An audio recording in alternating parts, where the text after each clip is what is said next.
This video is about scaffolding. The ideas in this video are based on a theory by the Russian psychologist Lev Vygotsky. His theory is called social constructivism. That's the idea that we learn best by getting help from other people. Have you ever heard the word scaffolding? When builders want to go to a high place on a building, they put up a scaffold. This is a scaffold. How do we use scaffolds to teach English? You'll see. First, let's talk about learning to swim. Which is better? Bobby's dad wants to teach him to swim, so he throws him in the water.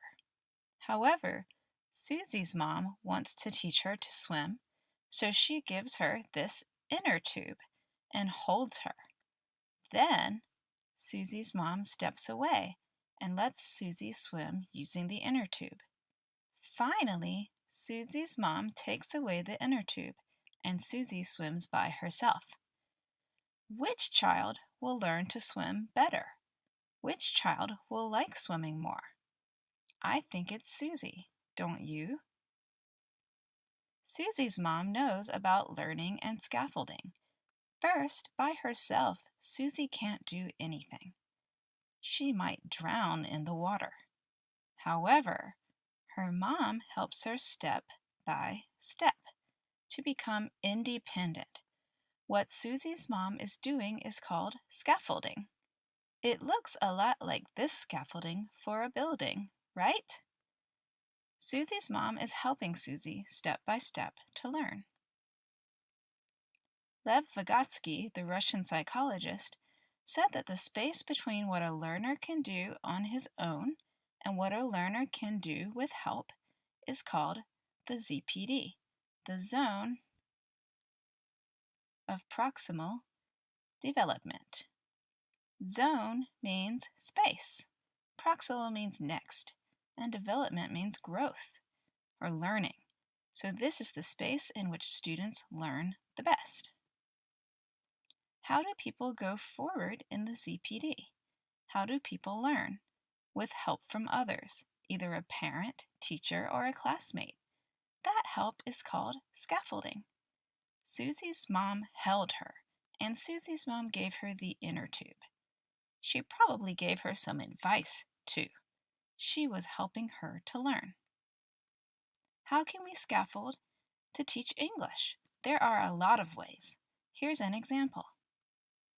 Maybe you want your 4th grade students to tell about their families in English class.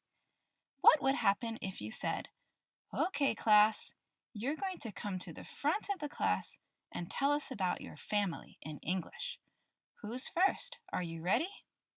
Your students would be scared or confused, or maybe they will cry.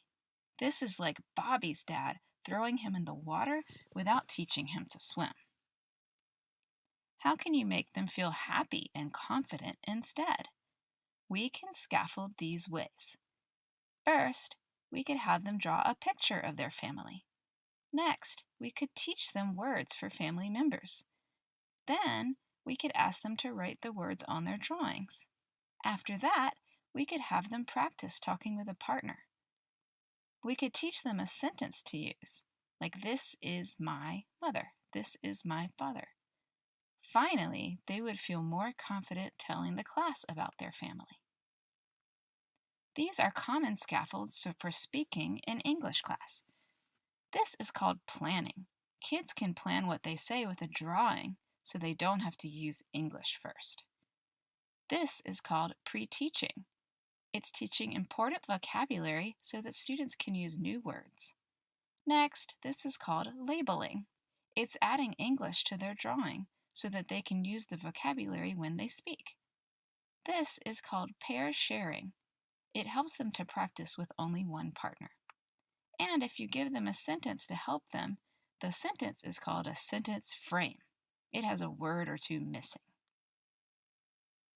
Some other scaffolds are realia, real things, gestures, actions, drawings on the board or photographs.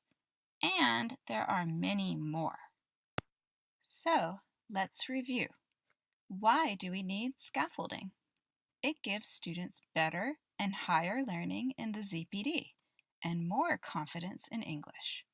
Scaffolding makes students less nervous about learning English, and most importantly, scaffolds help you to teach more using only English.